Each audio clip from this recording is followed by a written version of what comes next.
Bonjour à tous les amis, j'espère que vous allez tous très bien. Aïe aïe aïe, c'est quoi cette folie les gars? Mais bro, c'est une dinguerie. On est là, on est posé, on est en train de parler avec la commu, mais je comprends pas du tout ce qui vient de se passer. Les mecs, visiblement...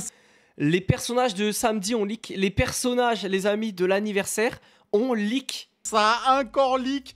Regardez ça, Migaté, Vegeta Evo. Les mecs, visiblement, c'est pas un fake. Je sais pas si je suis en train de me faire troller. Je comprends pas d'où sort ce... C'est incroyable. Encore un nouveau Migaté encore un nouveau Migaté leak, les amis. Je sais pas quoi vous dire, désolé, j'ai pas pu vous faire la vidéo tout de suite, j'étais au travail. Mais je vous dis direct les gars, on va regarder ça. Alors vidéo pareil sans son, et là on voit la scène de transformation. Je comprends pas d'où ça sort en fait. Je comprends pas ce que c'est. J'arrive pas à comprendre les gars. Les deux artworks et des animations qu'on ne connaît pas.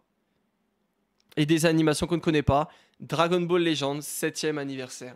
Alors, ça, c'est littéralement, on dirait un trailer, vous savez, qui aurait pu être sorti vendredi soir, après la sortie des persos, donc c'est l'annonce lors du reveal. Donc, on a directement la scène de transformation des deux persos, donc on voit que des deux côtés, ça semble être une nouvelle animation. Visiblement, on a un Migaté Transfo et un Vegeta Blue Transfo. Migaté Transfo en Migaté maîtrisé et Vegeta Blue Transfo en version évolution. Clairement, par contre, j'ai pas l'impression que les modèles 3D soient différents. Je vous donne mon avis sur les deux artworks. Moi, j'aime bien celui de Migaté, mais c'est pas une dinguerie. J'aime bien, mais c'est pas une dinguerie. Et du côté de Vegeta, j'aime pas trop. J'arrive pas à comprendre ce que je regarde. J'arrive pas à comprendre, les gars. J'arrive pas à comprendre si c'est réel, si c'est pas réel. Le post date. En fait, c'est genre, c'est sûr. Je comprends pas. On est là pour rentrer dans le détail du trailer. Imaginez, attendez, vous savez quoi, je vais vous montrer du gameplay là. Je vais vous montrer la vidéo. Imaginez que c'est un tag, le personnage, ok?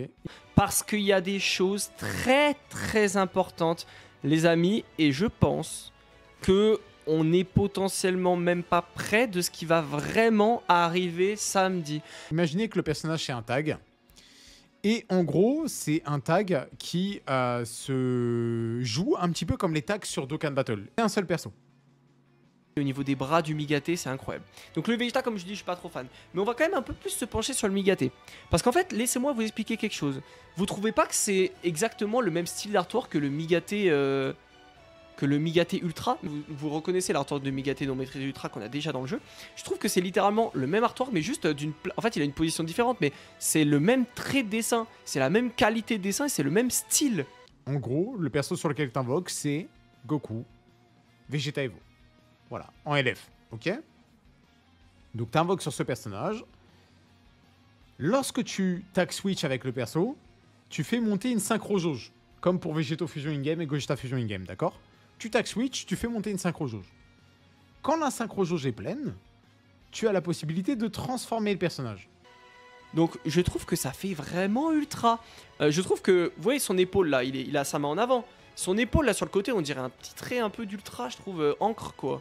Peut-être que je me trompe, mais moi je trouve que ça fait penser potentiellement à un ultra. Mais tu ne transformes pas le personnage en Migaté Evo tag, en Migaté maîtrisé tag Vegeta Evo. Si tu utilises la synchro jauge quand tu es sur la partie Goku, tu te transformes en Migaté. Et donc, tu joues Migaté maîtrisé. Si tu te transformes sur la partie Vegeta, tu te transformes en Vegeta Blue Evolution.